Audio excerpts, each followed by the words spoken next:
अच्छा देखें, यहाँ पर हमारे पास जो है ना ये क्वेश्चन है। वो बोल रहा है कि अभी क्वेश्चन 5 वो बोला है कि मैंने sample of a zinc carbonate is heated, मैंने sample of zinc carbonate is heated in a closed system, an equilibrium mixture is formed. Zinc carbonate reacting with zinc oxide to form CO2. The forward reaction is endothermic. The temperature of a closed system is decreased and the pressure is kept constant. So the अच्छा, पहली इसमें ये hint क्या है कि reaction जो है forward reaction endothermic, यानी हीट जो है वो एब्जॉर्ब हो रही है मोर देन रिलीज। फिर वो बोला है कि the temperature is a close system, the temperature close system is decrease, यानी टेम्परेचर जो वो डिक्रीज हो रहा है और प्रेशर जो वो कांस्टेंट है। वो बोल रहे हैं predict how the position of equilibrium of this reaction is affected. अब देखो, ये हमारे पास एंडोथर्मिक जो ये पीप रिएक्शन है, एंडोथर्मिक में मतलब क्या होता है, the heat will be on the reactant side, यानी हीट जब वो रिएक्टेंट साइड से जो है, यानी हीट एक तो ये एब्जॉर्ब होती है। एंडोथर्मिक का मतलब ये है कि हीट ये एब्जॉर्ब होगी, और हीट एब्जॉर्ब कहाँ से होती है? हीट एब्जॉर्ब होती है वो रिएक्टेंट साइड से। प्रोडक्ट साइड से हीट जब रिलीज होती है, अगर ये एक्सोथर्मिक होता है तो हीट का साइन आता है यहाँ पे प्लस हीट, लेकिन ये एक्सो नहीं है, ये एंडो है। क्योंकि ये हैंडो है तो इसमें हीट का साइन आएगा रिएक्टेंट साइड पे, यानी कि जो रिएक्टेंट है उसमें ये हीट का साइन जो है ये इंक्लूडेड होगा, यानी इक्विलिब्रियम स्टैब्लिश ही इस हीट के साइन के साथ होगा, क्योंकि ये एंडोथर्मिक है। एंडोथर्मिक में हीट जो है वो एब्जॉर्ब होती है, और हीट एब्जॉर्ब जो है ये कहाँ पर होती है? हीट एब्जॉर्ब होती है रिएक्टेंट साइड पर। हीट एब्जॉर्ब जो है वो कहाँ पर होती है? हीट एब्जॉर्ब होती है वो रिएक्टेंट साइड पे। तो ये हमारे पास यहाँ पे ये हीट होगी। अब ली चैटलियर ये प्रिंसिपल क्या बोलता है कि भाई, अगर बाय एनी केस इक्विलिब्रियम मेरा डिस्टर्ब ये हो जाए, तो जो साइड डिक्रीज हुई है ना इक्विलिब्रियम को, उसी तरफ जो के लेके चले आओ। अब देखो, ये दोनों साइड आपस में ये कनेक्टेड है। अगर इनमें से अगर वो लेट से ये साइड डिक्रीज हो रही है तो ये साइड ये इंक्रीज होगी, क्योंकि they are interconnected to each other, क्योंकि ये दोनों साइड जो है ये आपस में ये कनेक्टेड है। ये दोनों साइड जो है ये आपस में ये कनेक्टेड है। अगर एक साइड ये डिक्रीज हो रही है तो ये दूसरी साइड क्या होगी? दूसरी साइड यहाँ पर हमारे पास इंक्रीज होगी। अब क्योंकि ये एंडोथर्मिक जो ये रिएक्शन है, यहाँ पर जो हीट का साइन है वो ये रिएक्टेंट साइड पर है। तो यहाँ पर क्या हो रहा है, हमारे पास हीट इंक्रीज हो रही है। हीट इंक्रीज हो रही, सॉरी, हीट क्या हो रही है, सॉरी, टेम्परेचर डिक्रीज हो रहा है ना। The temperature of a close system is decrease. तो हीट क्या हो रही है? डिक्रीज हो रही है। हीट क्या हो रही है? डिक्रीज हो रही है। हीट क्या हो रही है हमारे पास? डिक्रीज हो रही है। जब हीट डिक्रीज हो रही है तो हीट ये कहाँ पर है? हीट का साइन जब वो कहाँ पर है? हीट का साइन है रिएक्टेंट को साइड पे। तो जब हीट डिक्रीज हो रही है तो पूरी रिएक्टेंट साइड क्या हो जाएगी? डिक्रीज हो जाएगी। जब हीट यहाँ पे वो डिक्रीज हो रही है तो पूरी की पूरी ये रिएक्टेंट साइड क्या हो जाएगी? डिक्रीज हो जाएगी। तो अगर ये डिक्रीज हो रही है तो जो उसकी अपोजिट साइड है, ये प्रोडक्ट साइड, वो क्या हो जाएगी? इंक्रीज हो जाएगी। तो अकॉर्डिंग टू ली चैटलियर ये प्रिंसिपल, कि जिस साइड जो साइड डिक्रीज हुई है उसी तरफ मेरा इक्विलिब्रियम जो वो चले आएगा। तो हमने क्या लिखा? इक्विलिब्रियम तो कहाँ गया? Towards the left hand side, towards the left. अब देखो, इसकी एक्सप्लेनेशन की क्या होती थी अगर वो यहाँ पे नहीं के लिखता कि रिएक्शन एंडो जो वो थर्मिक है, तो मैं यहाँ पर ये चीज नीचे ये लिख देता इसके के बदले। अगर वो यहाँ पर ये नहीं के लिखता कि रिएक्शन एंडोथर्मिक है, तो मैं यहाँ पे ये चीज ये लिख देता कि the forward reaction is endothermic. तो मैं यहाँ पे यही चीज जो है मैं ये लिख देता, the reaction is endothermic. But उसने ऊपर जब हमें ये लिख दिया कि रिएक्शन एंडोथर्मिक है, तो अब मैं ये चीज यहाँ पे दोबारा नहीं वो लिख सकता। अब मैं क्या लिखूंगा? To release the thermal energy, यानी कि यहाँ पे ये क्यों जा रहा है? ताकि थोड़ी जो थर्मल एनर्जी है वो रिलीज हो। ठीक है। अब ये फिर से क्या सुन लो, रिएक्शन है एंडो ये थर्मिक, एंडोथर्मिक का मतलब होता है the heat will be on the reactant side, यानी जो हीट है वो रिएक्टेंट साइड से एब्जॉर्ब होगी। एंडोथर्मिक का मतलब जो ये यही होता है ना, कि हीट जो है एब्जॉर्ब हो रही है, और हीट कहाँ से ये एब्जॉर्ब होती है? हीट एब्जॉर्ब होती है रिएक्टेंट को साइड से। सही है। हीट एब्जॉर्ब होती है रिएक्टेंट को साइड से। सही है। तो जो मेरी हीट होगी वो, क्योंकि वो रिएक्टेंट साइड से ये एब्जॉर्ब हो रही है, तो जो हीट का साइन है वो आएगा रिएक्टेंट को साइड पे। जो हीट का साइन है वो आएगा रिएक्टेंट को साइड पे। अब मैं हीट कर रहा हूँ डिक्रीज।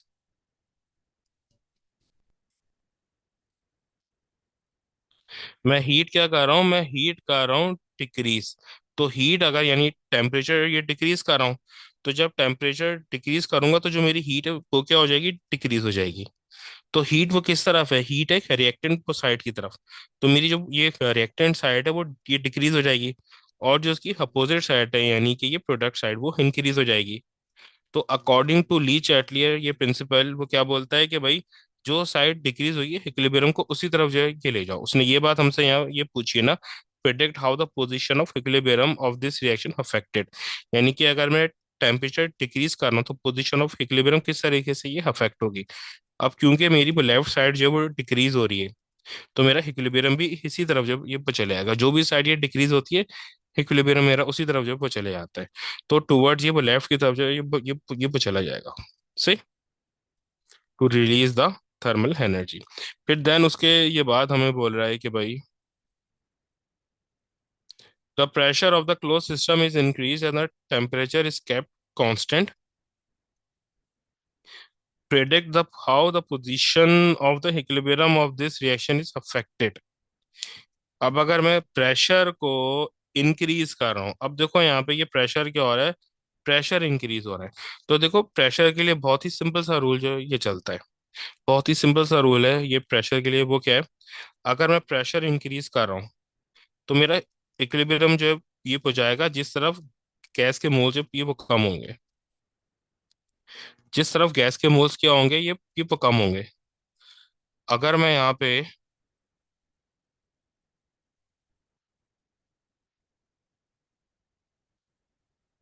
अगर यहाँ पे मैं प्रेशर इंक्रीज कर रहा हूँ तो मेरा इक्विलिब्रियम जो है ये जाएगा जहाँ पे गैस के मोल्स है वो कम होंगे, और अगर मैं प्रेशर डिक्रीज कर रहा हूँ तो मेरा इक्विलिब्रियम जो है उस साइड पे खिंच जाएगा जहाँ पे मोर मोल्स ऑफ ये गैस होंगे।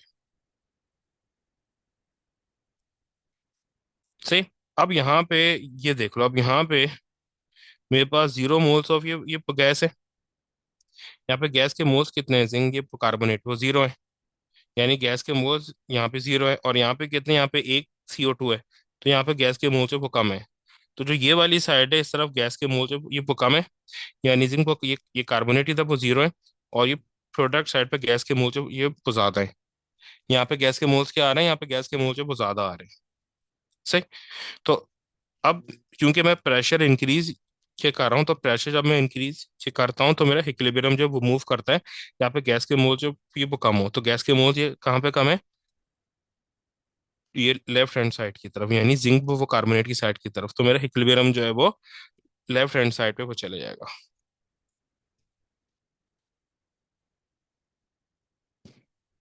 सही। तो ये टूवर्ड्स वो लेफ्ट जब वो चले गया, क्यों गया टूवर्ड्स द लेफ्ट।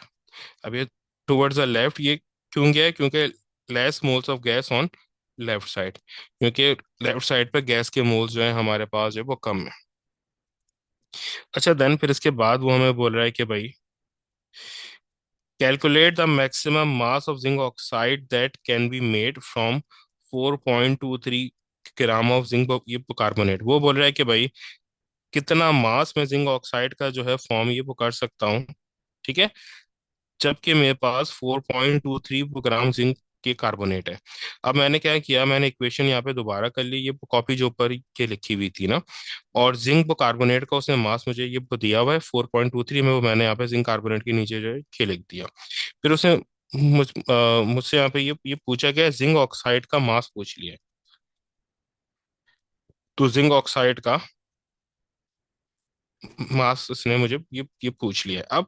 अब ये जिंक ऑक्साइड का मास जो है ये आएगा कैसे, एक ही मेरे पास जो है वो फॉर्मूला होता है, N is equals to M over M R ना। मोल्स का एक ही मेरे पास जो है वो फॉर्मूला होता है, N is equals to M over M R.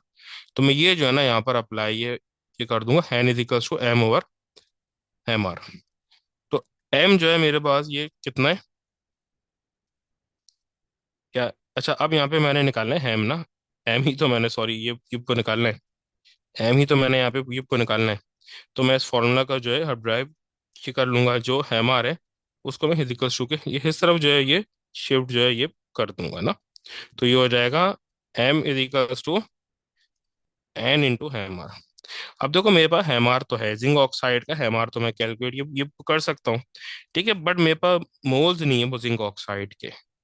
अब जिंक ऑक्साइड के मोल्स जो हैं ये कैसे आएंगे मेरे पास? अब जो जिंक ऑक्साइड के मोल्स हैं ये मेरे पास ये ऐसे आएंगे कि उसने मुझे जिंक कार्बोनेट का मास जो ये दिया हुआ है। तो मैं यहाँ पर जब वो करूँगा क्या, मैं पहले जिंक ऑक्साइड का जो है ना मोल जब क्यूब को निकाल लूंगा। अब जिंक ऑक्साइड का मोल जो है, सॉरी जिंक ये कार्बोनेट के मोल जो है ये कैसे आएंगे? उसने मुझे जिंक कार्बोनेट का मास दिया हुआ है, उसने मुझे जिंक वो कार्बोनेट का मास जो दिया हुआ है ना, तो मैं N is equal to M और हेमार यहाँ पर ये करूंगा अप्लाई, यानी 4.23 और जिंक कार्बोनेट का हेमार कैलकुलेट में ये कर लूंगा ना। तो ये जिंक कार्बोनेट का हेमार है, यहाँ पे एक वो मार्क जो है ना ये एम आर कैलकुलेट करने का भी होगा ना। ठीक है, तो जिंक वो कार्बोनेट का क्या है, Zn+C+O3। अब Zn का कितना होता है, जिंक का मेरे पास है 65 होता है यार, कार्बन का 12, ऑक्सीजन का 16 × 3। तो जिंक कार्बोनेट का हमारा आ जाएगा 125। तो डिवाइड बाय 125, तो जिंक कार्बोनेट के मोल्स यहाँ पे ये कितने आ गए, जिंक कार्बोनेट के मोल्स आ गए 0.03384। अब देखो यहाँ पे क्या है, दोनों का जो रेशो है जिंक वो कार्बोनेट और जिंक ऑक्साइड का वो सेम है, यानी कि दोनों का मोलर रेशो 1:2 ये 1 का है। 1 जिंक पर कार्बोनेट पे 1 ही ये जिंक ऑक्साइड है, 1 जिंक ये कार्बोनेट पर 1 ही जो है ना वो जिंक ऑक्साइड है। सही। तो जितने जिंक कार्बोनेट के मोल्स होंगे उतने ही जिंक ऑक्साइड के भी होंगे, तो क्योंकि दोनों का मोलर रेशो एग्जैक्टली सेम है। तो अब मैं यहाँ पे ये क्या करूंगा, जो मैंने मोल्स यहाँ पे वो फाइंड आउट करें वो मैं यहाँ पर इन प्लेस ऑफ एन ये पुट कर दूंगा। तो ये हमारे वो पास आ जाएगा एम इज इक्वल टू, ये एन कितना है, 0.003384, और जिंक ऑक्साइड का एम आर आ रहा है। जिंक ऑक्साइड का एम आर क्या होगा, जिंक और ऑक्सीजन, तो 65 + 16 यानी कि 81। तो इसका एम आर आ गया 81। तो यहाँ पे मेरे पास क्या आ गया, जिंक ऑक्साइड का मास आ गया 2.741 ग्राम। तो वो मैंने यहाँ पर पुट कर दिया। सही। फिर उसके बाद वो बोल रहा है कि zinc oxide reacts with the both aqueous sodium hydroxide and diluted HCl, but carbon dioxide can react with the aqueous sodium hydroxide only। वो बोल रहा है कि भाई जिंक ऑक्साइड जो है ना, जिंक ऑक्साइड वो HCl के वो NaOH के साथ भी कर रहा है रिएक्शन, और वो HCl के साथ भी वो कर सकता है, यानी कि वो एसिड के ये बेस के साथ भी कर रहा है रिएक्शन, और अल्कली के साथ भी, सॉरी बेस के साथ भी कर रहा है और एसिड के साथ भी जो है रिएक्शन वो कर रहा है। वेयर है जो मेरे पास CO2 है, डाइऑक्साइड कार्बन डाइऑक्साइड सिर्फ और सिर्फ जो ये रिएक्शन कर रहा है सोडियम हाइड्रोक्साइड के साथ। तो ऐसा क्यों है, यानी खाली अल्कली यानी बेस के साथ? तो देखो इसका बहुत ही आसान सा ये रीजन है, जिंक ऑक्साइड जो है वो एम्फोटेरिक है। जिंक ऑक्साइड जो है वो एम्फोटेरिक है। तो हेम्फोटेरिक का मतलब ही जो ये यही होता है कि वो दूसरे को देख के अपना नेचर जो है वो डिसाइड करता है। जिंक ऑक्साइड हेम्फोटेरिक है, एम्फोटेरिक का मतलब ही ये होता है कि वो सामने वाले को देख के अपना नेचर जो है डिसाइड ये करेगा। जब ये NaOH के साथ रिएक्शन ये करेगा, इसको आप इस तरीके से ये बोल सकते हो ना कि ये एक वो तरफ ये इससे कर रहा है ये रिएक्शन, और एक तरफ ये दूसरे से कर रहा है रिएक्शन। ठीक है,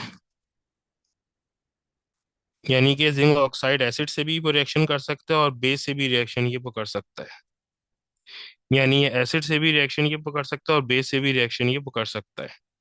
ठीक है, तो ये एम्फोटेरिक है। एम्फोटेरिक क्या होते हैं, जो कि सामने वाले को देख के अपना नेचर जो है डिसाइड करें, तो ये एम्फोटेरिक है।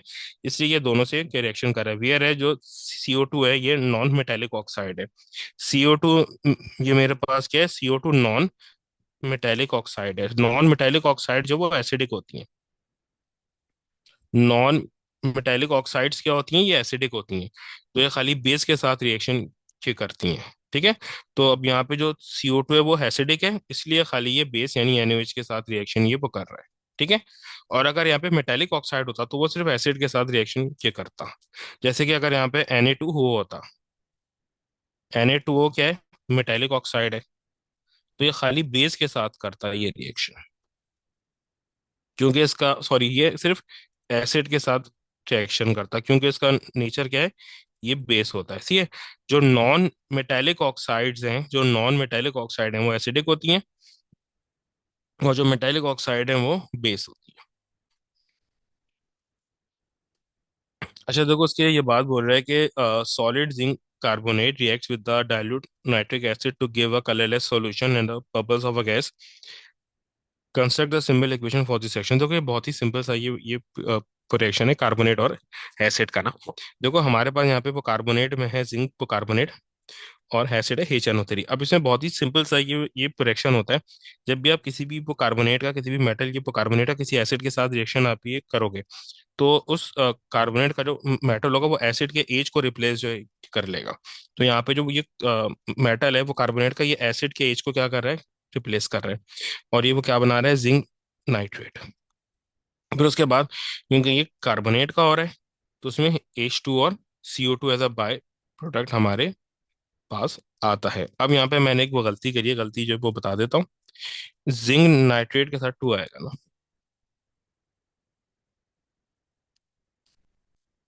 ये आएगा NO3 2। क्यों? क्योंकि जिंक के ऊपर नॉर्मल +2 का चार्ज होता है, और नाइट्रेट के ऊपर -1 का चार्ज होता है। सही। अगर मैं किसी, देखो ये तो आप, ये मैंने आपको ये शीट जो दी थी पूरे कराया जो था, किसी भी मेटल वो कार्बोनेट का आप रिएक्शन किसी भी एसिड के साथ वो करोगे, तो क्या बनेगा, सॉल्ट +CO2 +H2।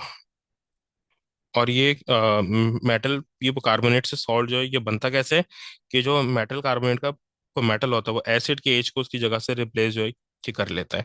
तो ये बनाएगा जिंक को नाइट्रेट एज अ सॉल्ट, और H2 और CO2 जो है वो बाय प्रोडक्ट आता है। हर मेटल ये कार्बोनेट के रिएक्शन में यही होता है। फिर then उसके बाद हमारे पास है अब यहाँ पे जरा जो है ना स्पीड से चलेंगे, क्योंकि यहाँ पे ऐसा सच कोई समझाने वाली चीज है नहीं। वो बोले कि methane, nitrogen monoxide and sulphur dioxides are pollutants. वो बोल रहा है कि ये सब जो है ये पॉल्यूटेंट्स हैं। ठीक है। Describe the one adverse affect of the high level of methane in the air. Methane जो होती है वो ग्लोबल ये वार्मिंग जो है ये क्रिएट करती है। मीथेन ग्रीन हाउस जो है ये गैस होती है। मीथेन हमारे पास ग्रीन हाउस जो है ये गैस होती है, उसके अलावा मीथेन कोई टॉक्सिक नहीं होती। ये ग्रीन हाउस ये गैस है, यानी कि ये ग्लोबल वार्मिंग क्रिएट ये वो करता है। ठीक है। यानी ये अर्थ का टेम्परेचर है उसको इंक्रीज करता है। ग्लोबल ये वार्मिंग का ये क्या मतलब है, कि अर्थ का टेम्परेचर ये इंक्रीज जो है वो करेगा। ठीक है। फिर देन उसके बाद बोले the combustion of fossil fuels that contain sulfur produces sulfur dioxide.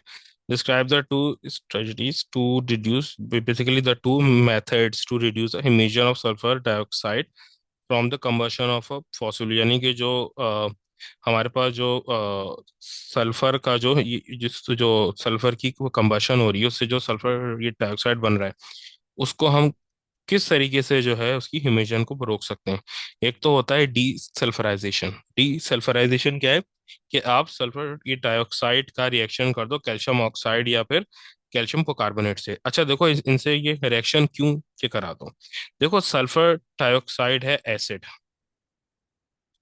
Sulphur dioxide है एसिड। ठीक है। और CaO जो है वो है बेस, और कैल्शियम कार्बोनेट जो है वो मेटल ये वो कार्बोनेट है जो कि बेस की तरह रिएक्ट ये वो करता है। तो जब SO2 CO से रिएक्शन करेगा तो ये बनाएगा सॉल्ट, जो कि ये न्यूट्रल होता है। ठीक है। क्योंकि ये एसिड है, ये है एसिड, और CaO है बेस। तो जब एसिड एंड बेस आपस में रिएक्शन वो करेंगे तो क्या बनेगा, सॉल्ट। ठीक है। या फिर दूसरा मेथड क्या है, कैल्शियम कार्बोनेट के साथ रिएक्शन जो करा दो। तो जब एसिड का रिएक्शन किसी कार्बोनेट के साथ होगा ना मेटल, ये कार्बोनेट के साथ, तो ये बनेगा salt plus CO2 plus H2O। तो उसमें भी जो मेरा SO2 है, उसकी जो ये टॉक्सिकनेस है वो खत्म हो जाएगी, यानी SO2 जब वो खत्म हो जाएगा। अच्छा, और दूसरा क्या है कि आप ऐसा फ्यूल जो है ये यूज करो जिसमें सल्फर का काउंट जो वो कम हो। आप ऐसा फ्यूल जो है वो यूज करो जिसमें सल्फर का काउंट या तो वो कम हो, या फिर सल्फर उसमें हो ही ना। सही। अच्छा, कैटलिटिक ये कन्वर्टर कार्बन मोनोऑक्साइड और नाइट्रोजन मोनोऑक्साइड में हम यूज ये करते हैं। कैटलिटिक वो कन्वर्टर कार्बन मोनोऑक्साइड और कार्बन नाइट्रोजन मोनोऑक्साइड में हम यूज ये करते हैं। उसमें क्या होता है, उसमें CO जो है रिएक्शन करता है, कार्बन मोनोऑक्साइड नाइट्रोजन मोनोऑक्साइड के साथ रिएक्शन करता है, और CO2 और N2 जब वो बनता है। ठीक है। ये ये वो किसके साथ है कि जब मेरा नाइट्रोजन मोनोऑक्साइड या कार्बन मोनोऑक्साइड या नाइट्रोजन मोनोऑक्साइड आते हैं तब ये चीज होती है। अब देखो, वही चीज आ गई जो अभी आप ये पूछ रहे थे। अब देखो, वो बोल रहा है कि भाई nitrogen monoxide NO is link to the acid rain. This pollutant nitrogen monoxide and is linked to the acid rain. This pollutant is present in a gases made in a car engines. Describe how the nitrogen monoxide is removed from these gases. Include a word equation in your answer. अभी जो मैंने explain किया वही चीज़ है, by the use of catalytic converter. अब यहाँ पर जो मैंने इक्वेशन ऊपर लिखी है इसी की ये पी वर्ड इक्वेशन है ना, यानी नाइट कार्बन मोनोऑक्साइड का रिएक्शन हो रहा है नाइट्रोजन मोनोऑक्साइड से। सही है, और हमारे पास वो क्या बन रहा है, carbon dioxide plus nitrogen.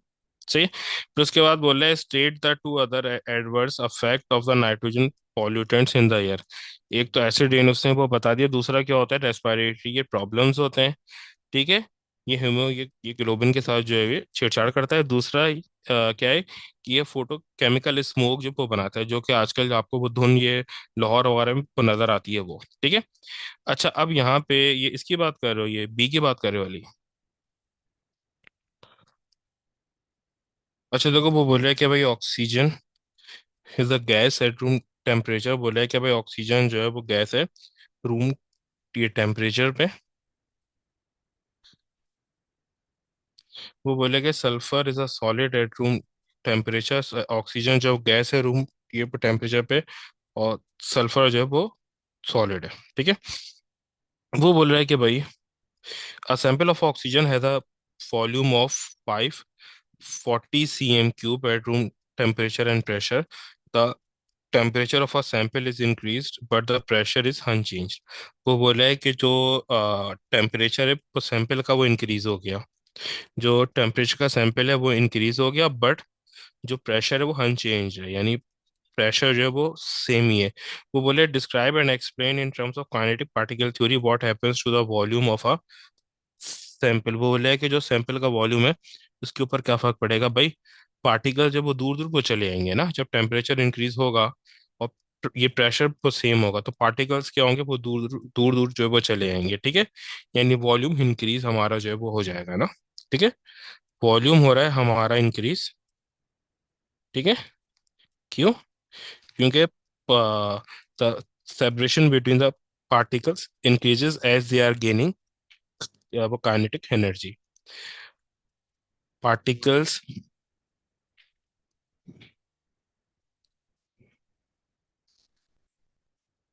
go away from each other as kinetic energy increases. क्योंकि काइनेटिक एनर्जी इंक्रीज हो रही है तो जाहिर सी बात है वो पार्टिकल्स जो है वो दूर दूर जो है वो चले जाएंगे। ठीक है, क्योंकि हम टेम्परेचर इंक्रीज कर रहे हैं। वो बोला है sulphur is a gas at 4 above 445 degree Celsius.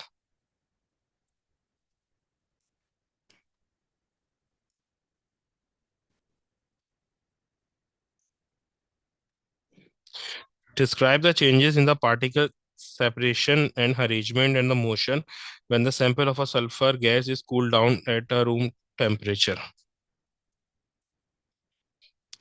वो बोल रहा है कि भाई सल्फर जो है वो 445 डिग्री पे, सल्फर 445 ये डिग्री पे जब गैस है। ठीक है। वो बोल रहा है कि ये पार्टिकल्स में क्या जो है ये चेंजेस आएंगे अगर मैं उसको की कूल डाउन कर दूं। सही है। कूल डाउन का मतलब अभी वो गैस है, गैस से मैं उसको लिक्विड में चेंज की वो कर दूं। तो एक तो एक सेपरेशन क्या होगी, अभी जब वो गैस है और जब मैं कूल डाउन करूंगा तो पार्टिकल जब वो करीब करीब आ जाएंगे, यानी क्या होगा, क्लोजर टुगेदर, यानी वो करीब करीब आ जाएंगे। सेपरेशन क्या होगी, मूव क्लोज टुगेदर। अरेंजमेंट क्या होगी, गैस में भी ये रैंडम होती है और इसमें भी क्या होगी, वो रैंडम होगी, क्योंकि जो फिक्स ये अरेंजमेंट होती है वो सिर्फ वो सॉलिड में होती है।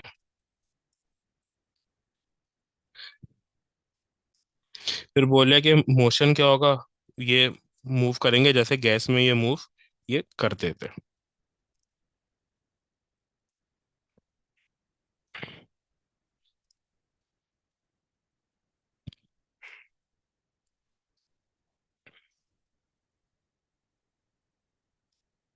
अच्छा एक सेकंड मुझसे यहाँ पे एक ये गलती हुई है। उसने कहा है कि सल्फर जो है ना सॉलिड है रूम टेम्परेचर पे ना, तो वो बोल रहा है कि हम कूल डाउन कर रहे हैं रूम टेम्परेचर तक, यानी 445 डिग्री सेल्सियस से हम स्टार्ट कर रहे हैं और उसको रूम टेम्परेचर तक वो कूल डाउन कर रहे हैं ना, यानी 25 डिग्री सेल्सियस पे हम ला रहे हैं। तो 25 डिग्री सेल्सियस पे तो वो सॉलिड हो जाएगा। तो सॉलिड में जो अरेंजमेंट होगी ये वो रैंडम थोड़ी होगी, वो तो फिक्स होगी। रैंडम टू रेगुलर, या फिर आप उसको फिक्स भी जो है ये बोल सकते हो। और मोशन क्या होगा, मोशन होगा moving from one place to, moving from one place to another to vibrating. यानी कि जब वो भाई पहले ये तो गैस था, गैस के बाद हमने उसको रूम टेम्परेचर पे जो है हमने ये लिया है तो वो बन गया सॉलिड, यानी पार्टिकल्स बिल्कुल जो है वो करीब करीब आ गए एक दूसरे से स्टक हो गए। ठीक है। तो पहले जो सेपरेशन थी वो ज्यादा थी, अब क्या हो गए वो करीब करीब आ गए। ठीक है। अरेंजमेंट क्या थी, पहले वो रैंडम थी, अब जो है वो फिक्स हो गई, यानी वो रेगुलर जो है वो अरेंजमेंट हो गई। पहले क्योंकि इनके बीच में स्पेस थी तो ये मूव ये कर रहे थे, अब स्पेस ही वो खत्म हो गई तो अब ये क्या करेंगे, सिर्फ वाइब्रेशन ये करेंगे, नहीं मोशन स्लो डाउन उसमें होगा जब जब ये लिक्विड में चेंज होगा। अभी ये सॉलिड में आ गया तो उसका मोशन बिल्कुल ही जो है ना वो जीरो हो जाएगा।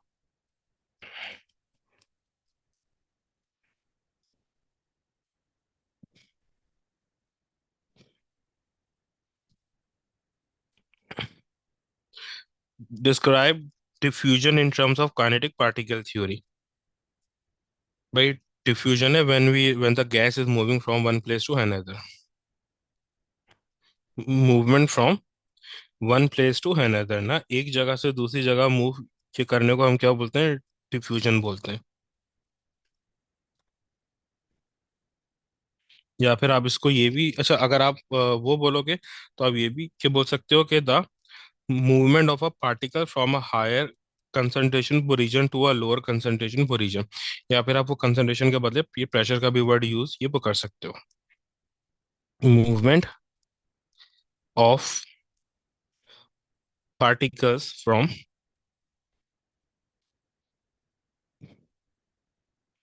Higher concentration to lower concentration. अच्छा इसके दो जो ये फैक्टर्स होते हैं डिफ्यूजन के ना, एक होता है टेम्परेचर, टेम्परेचर से डिफ्यूजन डायरेक्टली ये प्रोपोर्शनल होती है। अगर टेम्परेचर जो ज़्यादा होगा तो डिफ्यूजन भी जो ज़्यादा होगी। और जो मास होता है, मास से ये इन्वर्सली प्रोपोर्शनल होती है, अगर मास वो ज़्यादा होगा तो डिफ्यूजन क्या हो जाएगी, वो कम हो जाएगी।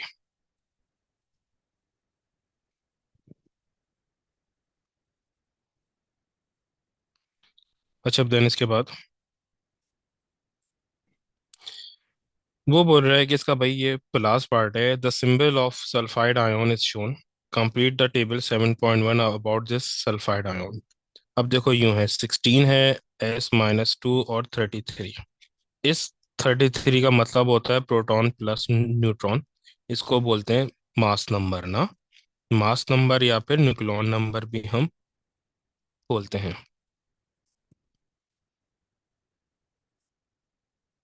और जो नीचे हमारे पास 16 आ रहा है इसका मतलब होता है प्रोटॉन नंबर। सही।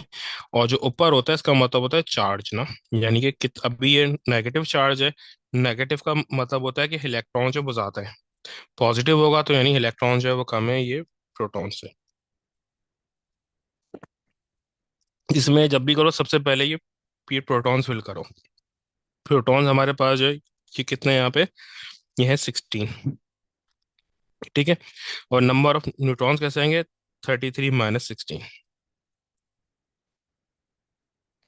यानी कि 17। और इलेक्ट्रॉन्स कैसे आएंगे, देखो इलेक्ट्रॉन्स में अगर नेगेटिव चार्ज है ना, नेगेटिव चार्ज है तो मोर इलेक्ट्रॉन्स देन प्रोटॉन्स। और अगर पॉजिटिव चार्ज है तो लेस इलेक्ट्रॉन्स देन प्रोटॉन्स। तो यहाँ पर नेगेटिव चार्ज और कितना है, 2, यानी कि 2 इलेक्ट्रॉन ज्यादा हैं प्रोटॉन से ना। नेगेटिव का ये लिखा है ना, मोर इलेक्ट्रॉन्स देन दी प्रोटॉन्स। तो 18 हमारे पास इलेक्ट्रॉन्स। अब इसके बाद जो है हमारे पास क्वेश्चन आ रहा है उसका, ऑर्गेनिक का। अब देखो वो बोल रहा है कि भाई figure 8.1 is a flow diagram showing information about the organic chemical reactions.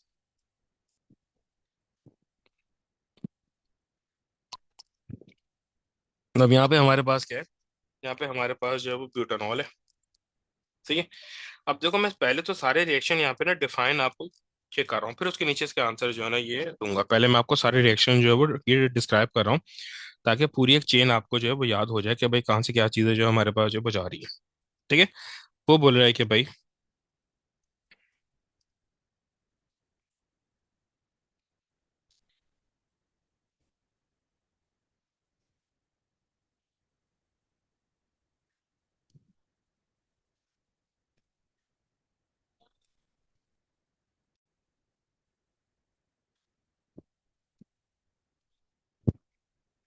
देखो वो बोल रहा है कि भाई मेरे पास ब्यूटानॉल है, ब्यूटानॉल का मैं रिएक्शन कर रहा हूँ इथानोइक एसिड से ना, एसिड प्रोकैटलिस्ट से। तो हमारे पास बन रहा है एस्टर। अब ये रिएक्शन के कौन से, ब्यूटानॉल का रिएक्शन हो रहा है इथानोइक एसिड से ना। ब्यूटानॉल हमारे पास ये होगा और इथानोइक एसिड से रिएक्शन हो रहा है, यानी CH3 COOH से रिएक्शन हो रहा है इथानोइक एसिड का ब्यूटानॉल से। ये ब्यूटानॉल है, यानी कि C4H9 ना। अब देखो ब्यूटानॉल का ये रिएक्शन हो रहा है, इसमें ये होगा क्या, जो कार्बोक्सिलिक का ही OH होता है वो अल्कोहल के H के साथ मिलकर बना लेगा H2O। और जो ये C डबल बॉन्ड ये हो है, ये इस ऑक्सीजन के साथ मिलके एस्टर फॉर्म कर लेगा, एस्टर का बॉन्ड फॉर्म कर लेगा।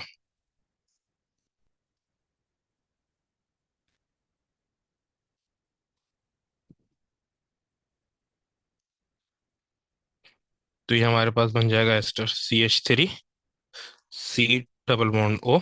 ये बन गया, जो कि इन्होंने आपस में मिलके ये बॉन्ड फॉर्म कर लिया, और ये हो गया C4H9। सही। फिर देन इसके बाद,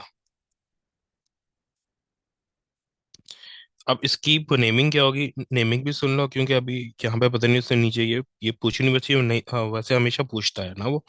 नेमिंग क्या होगी, देखो ये मेरे पास होती है वो कार्बन चेन, ये मेरे पास होता है हल्काइल, ये होता है अल्काइल, और ये होती है कार्बन चेन। और ये C डबल बॉन्ड O जो आ रहा है ये एस्टर होता है। ठीक है, इसको बोलते हैं हुइट। अब सबसे पहले जिस चीज की वो नेमिंग करते हैं वो होता है हल्काइल, सेकंड में आता है वो कार्बन चेन, थर्ड में आता है एस्टर। अब यहाँ पे मेरे पास क्या है, हल्काइल है।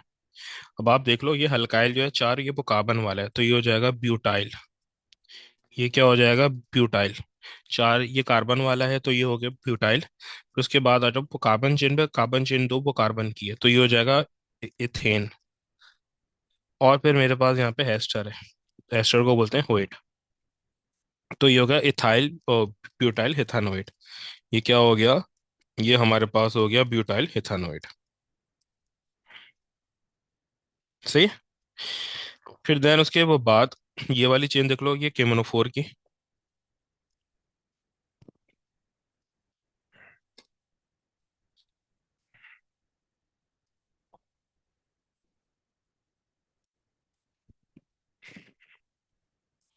अब अगर ये मैंने यहाँ पर ये अच्छा देखो, उसने यहाँ पे KMnO4 से कराया रिएक्शन, जहां पे भी KMnO4 लिखा हो ना, समझ जाओ कि ऑक्सीडेशन हो रही है।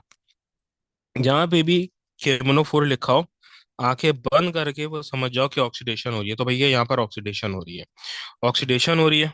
और अल्कोहल से बनता है कार्बोक्सिलिक एसिड, ठीक है। तो ये अल्कोहल है, अल्कोहल से क्या बन रहा है, कार्बोक्सिलिक एसिड। अब देखो यूं करके मेरे पास ये अल्कोहल था। अब ये अल्कोहल से कार्बोक्सिलिक एसिड जो है ये बनता है, ये कैसे, यहीं पे कोने पे आपको बता देता हूँ। देखो ये मेरे पास है, ये मेरे पास, अच्छा मैं ऊपर बल्कि ये बता देता हूँ, यहाँ पे इशू होगा। 4 जो वो कार्बन है, हर एक पे जो है ना हाइड्रोजन आ गए।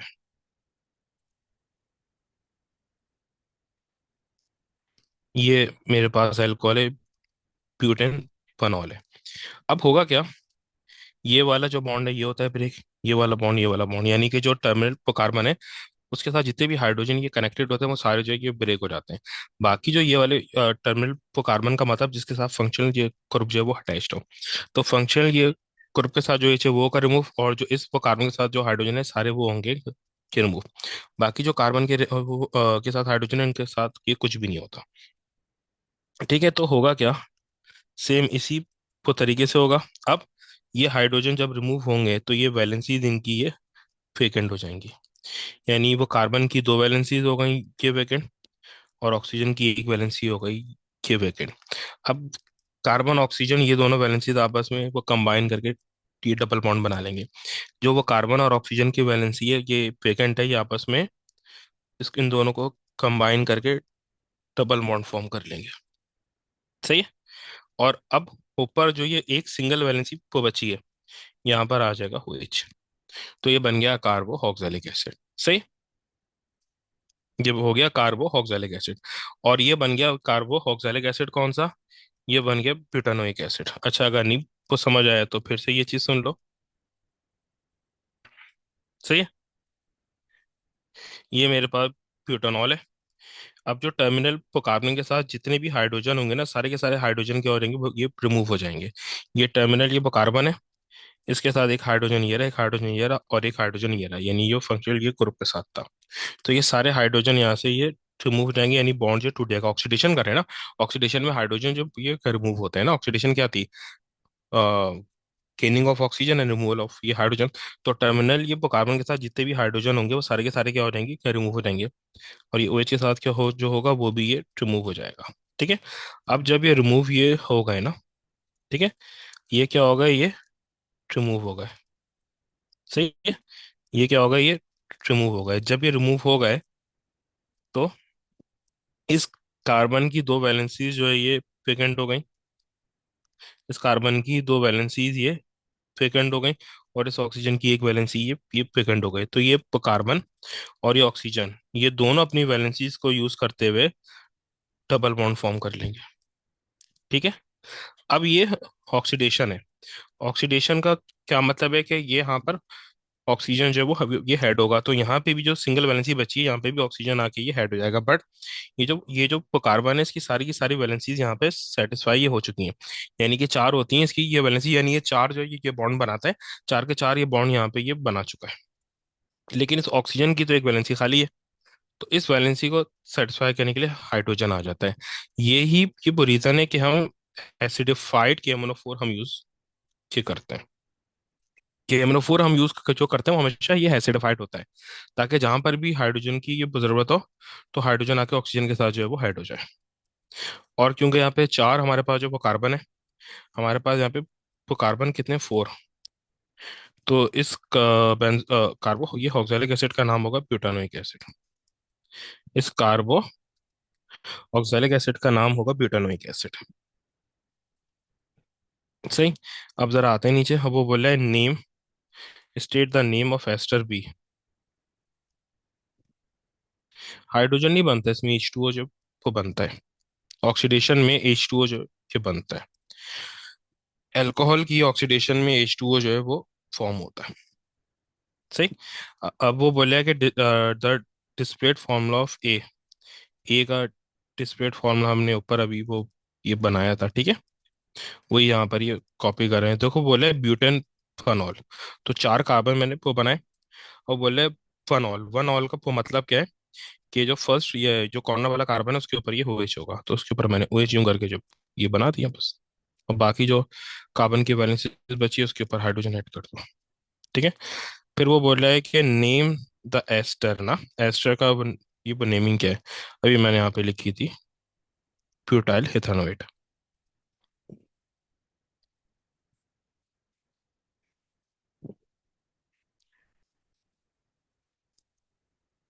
फिर वो बोले state the name of a compound C, compound C का नाम हमने अभी जो ये लिखा है, कंपाउंड सी का नाम क्या है, ब्यूटानोइक एसिड। कंपाउंड सी का नाम है ब्यूटानोइक एसिड, अभी ऊपर लिखा है। ठीक है। फिर वो बोले describe the molecular formula of the compound C, और जितने भी हाइड्रोजन कार्बन और ऑक्सीजन है उनको ये वो काउंट कर लो। यहाँ पर हमारे पास जो वो कार्बन कितने हैं, 1 2 3 4, 4 ये वो कार्बन है। हाइड्रोजन कितने हैं, 1 2 3 4 5 6 7 8, 8 जो है वो हाइड्रोजन है।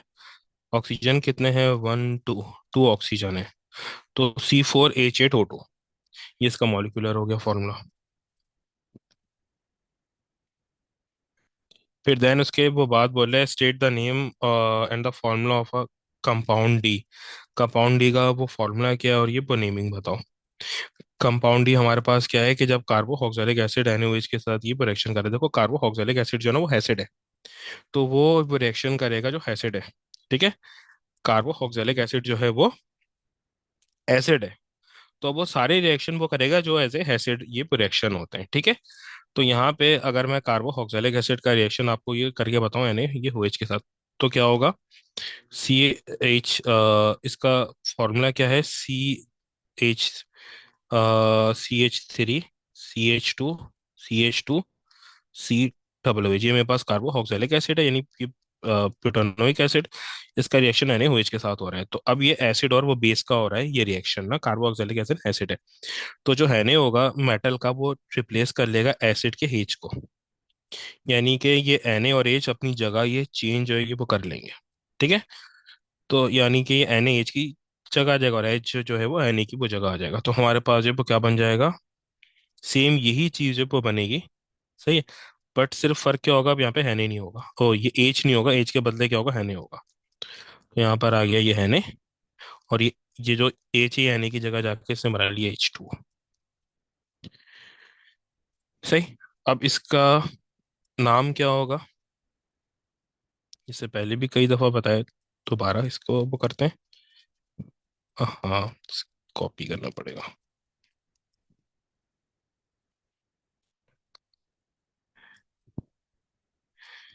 इसका फॉर्मूला ये रहा। ठीक है। नेमिंग क्या होगी, देखो यहाँ पे ये जो C डबल बॉन्ड हो होता है ना, ये जो एस कार्बोक्सिलिक का जो आयन होता है इसको बोलते हैं OH आयन। अब इसके पीछे जितने भी वो कार्बन होते हैं, जैसे यहाँ पे तीन ये वो कार्बन आ रहे हैं ना, ये तो यहाँ पे तीन जो है ये वो कार्बन आ रहे हैं, और तो टोटल वो कार्बन इसके साथ ये कितने हो गए, 4 जो है वो कार्बन हो गए। तो ये हो जाएगा ब्यूटानोइट आयन। 4 जो है वो ये कार्बन आ रहे हैं, तो ये हो गया ब्यूटानोइट आयन। ठीक है। यानी कि जो सिर्फ C डबल बॉन्ड हो होता है ना उसको बोलते हैं OH, इसको बोलते हैं OH। अब यहाँ पे तीन जब ये इसके पीछे टोटल 4 वो कार्बन आ रहे तो ब्यूटानोइट, बट यहाँ पे ये हाइन नहीं है, इसके साथ जो हैने है, तो ये अब हाइन नहीं होगा, ये हो जाएगा सोडियम ब्यूटानोइट। पीछे आ जाएगा सोडियम, ये हो गया सोडियम ब्यूटानोइट।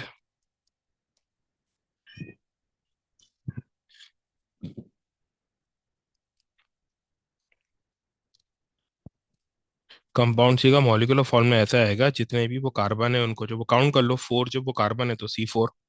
हाइड्रोजन कितने हैं, 8 जो है वो हाइड्रोजन है, तो H8। ऑक्सीजन कितने हैं, 2, तो ये आ गया 2, तो ये इसका मॉलिक्यूलर फॉर्मूला हो गया। अब वो जी में बोल रहा है कि भाई मैं सी का जो है ना इसी का रिएक्शन मैं करा रहा हूँ, ब्यूटानोइक एसिड का मैं इथेनॉल के साथ रिएक्शन कर रहा हूँ, यानी सेम जो रिएक्शन है बट कंपाउंड चेंज है। जो ए का मैं रिएक्शन करा रहा था इथेनोइक एसिड से, वो एस्टर हमारे पास जो वो बन रहा था, सेम यही इसी टाइप का ये रिएक्शन हो रहा है, बट वो फर्क क्या है, अब यहाँ पे ब्यूटानोइक एसिड है, 4 वो कार्बन वाला अल्कोहल है, और 2 सॉरी, चार वो कार्बन वाला कार्बोक्सिलिक एसिड है, और दो वो कार्बन वाला अल्कोहल है। ठीक है। तो ये मेरे पास एक ब्यूटानोइक एसिड है।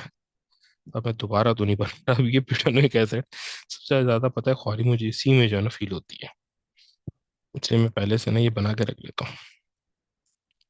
असल में पता है क्या, अगर ये बंदा ये बनाने के ऊपर चले जाए ना, तो पूरा टाइम इसी में जो है ना ये वो चले जाता है, फिर वो आप समझा ही नहीं पाते। अभी मैंने सी डबल बॉन्ड और OH की पोजीशन चेंज कर दी।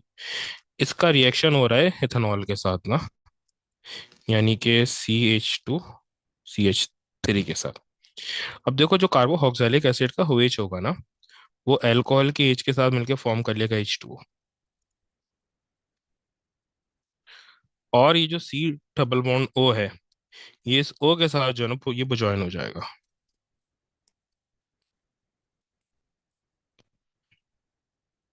से तो सी डबल बॉन्ड हो जो है इस O के साथ ज्वाइन हो जाएगा और ये बना लेगा एस्टर। और यही उसने यहाँ पे वो पूछा है कि एस्टर का, अच्छा उसने स्ट्रक्चरल फॉर्मूला वो बोला है, ये मैंने डिस्प्ले को बनाया हुआ है ना। स्ट्रक्चरल कैसे होगा, इस वो कार्बन को आप वो नॉर्मल करके लिख दो, जो तीन ये कार्बन है ना, CH3 CH2 CH2, ये स्ट्रक्चरल है। जो ऊपर बनाया ये डिस्प्लेट था, जो नीचे बनाया ये स्ट्रक्चरल है। फिर एस्टर बनेगा, यानी सी डबल बॉन्ड O। सही है? मैंने ये गलत बना, हाँ ये सिर्फ सी डबल बॉन्ड O। फिर यानी ये सी डबल बॉन्ड O, और फिर ये CH2CH3 आ जाएगा।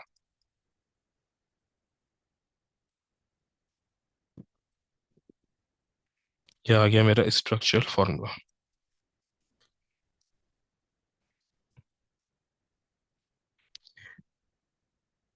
अच्छा, वो बोल रहा है कि state the formula of gas E and liquid F।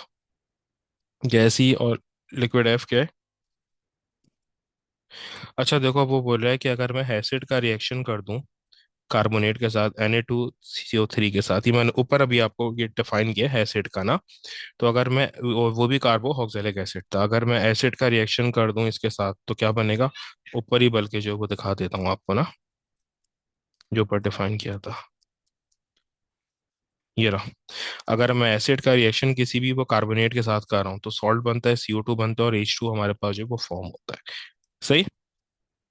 तो ये वही रिएक्शन यहाँ पे वो रिपीट हो रहा है, बट ये कार्बोक्सिलिक एसिड के साथ हो रहा है। जो D है वो होगा मेरे पास सॉल्ट। जो E है वो है गैस E है, तो गैस तो CO2 होती है, और लिक्विड F होगा, सॉरी, लिक्विड F होगा H2O।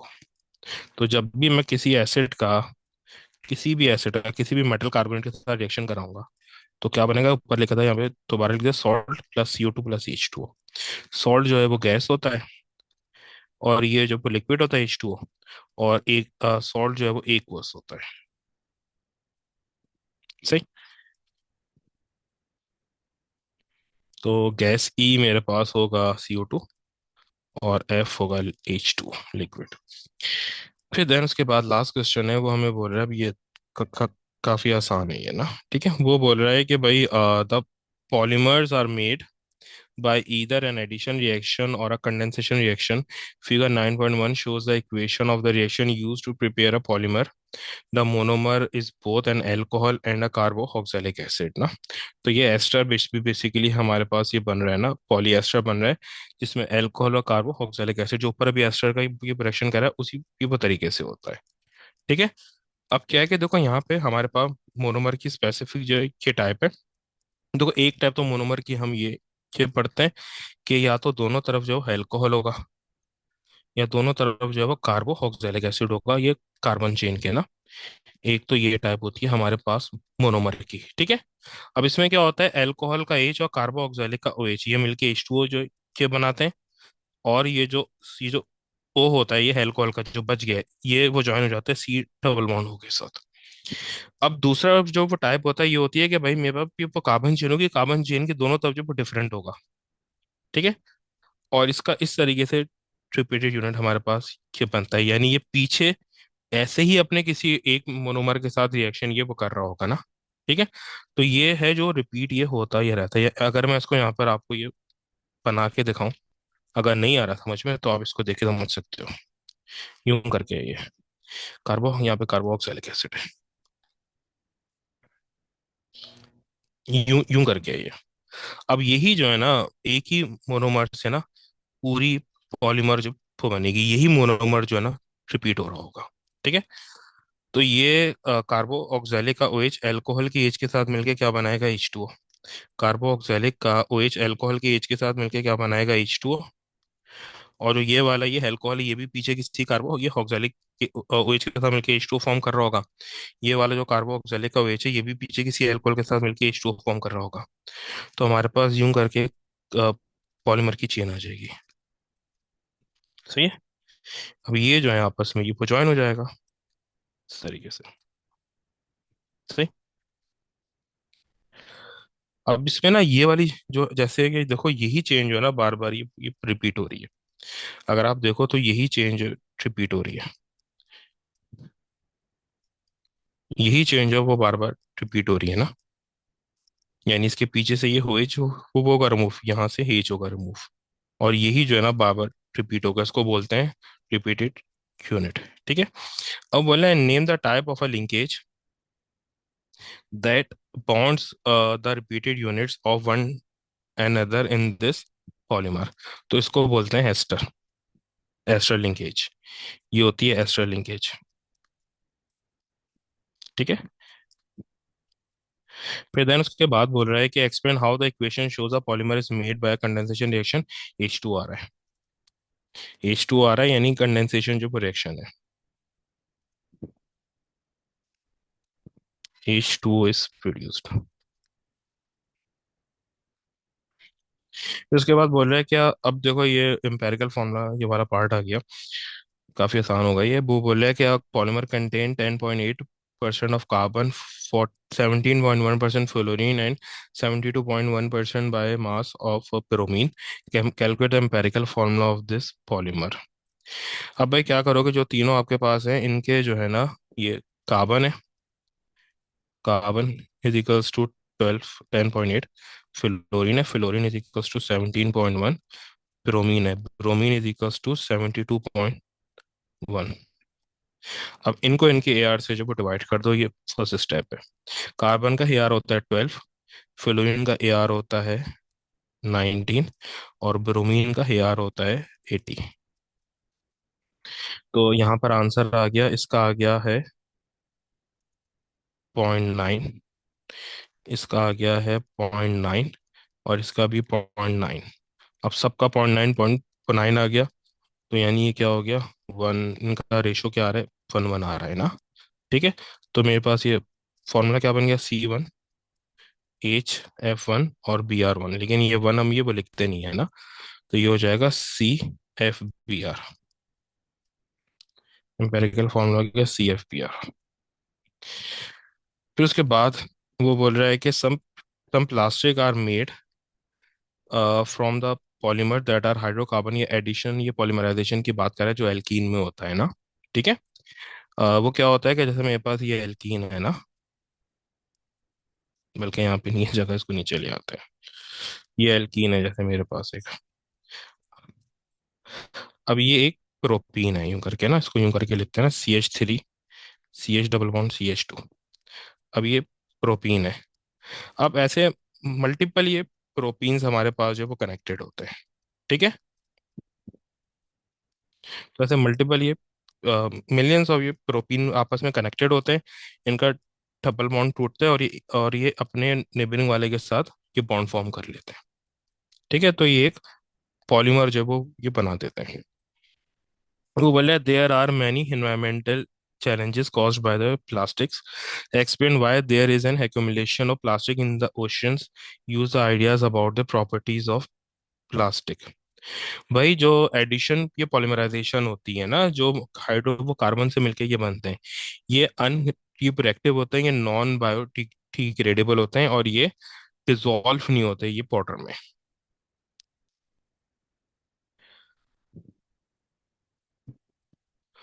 Polymer, sorry, plastic made from hydrocarbon are insoluble. Insoluble क्यों? क्योंकि ये प्योर जो है ना, ये कोवेलेंट होता है। तो कोवेलेंट की चीज तो वाटर में सॉल्युबल ही नहीं होती। ठीक है। और कोई इनके ऊपर जो चार्जेस नहीं होते, कोई फोर्सेस नहीं होती इनके साथ। Explain why the disposable of a plastic can cause an environmental challenge. अब इसमें तो आप ना 5,000 पॉइंट जो वो लिख सकते हो, यानी कि भाई अगर आप उनको ये बर्न कर दो, इंसिनेशन कर दो इनकी, वो बर्न कर दो, तो जला दो, कंबशन कर दो, तो ये कार्बन मोनोऑक्साइड को बनाएगा, क्योंकि इनकम्प्लीट ये कंबशन भी तो होगी, वो कार्बन और ये हाइड्रोजन है, तो ये कार्बन मोनोऑक्साइड बनाएगा जो कि हद से ज्यादा हुआ है। उसने हाइड्रो अगर अच्छा एक मिनट, ये वो क्वेश्चन आया कि ये हमें कैसे पता चला ये एडिशन है, तो मैं ये वाला पार्ट ये करा दूं, फिर आपको जो एक्सप्लेन कर रहा हूँ ना। ठीक है, तो हमें ये पता है कि एडिशन ये पॉलीमर है, ये कैसे अभी एक्सप्लेन कर रहा हूँ। ठीक है। अब अगर मैं वो बर्न करूँ तो ये कार्बन मोनोऑक्साइड देगा, क्योंकि इसमें सिर्फ कार्बन और ये हाइड्रोजन है। ठीक है। तो ये उसके अलावा जो कि एक बहुत ही ज्यादा वो टॉक्सिक होती है, ये वो गैस ना, ठीक है, उसके अलावा ये कार्बन डाइऑक्साइड बनाता है जो कि ग्रीन हाउस, ये वो गैस होगी। उसके अलावा अगर मैं उसको किसी कहीं जगह पर डम करूँ तो लैंडफिल जो है वो पूरा ये हो जाएगा। दूसरा, ये नॉन बायोडिग्रेडेबल होते हैं, तो ये बहुत लंबा जो है ना, पूरी जिंदगी है जो है ये लगा देते हैं डिकम्पोज होने में। सो कंबशन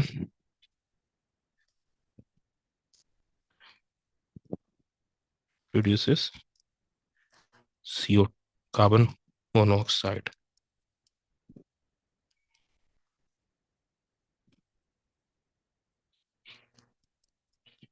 डिस्पोजल में कॉज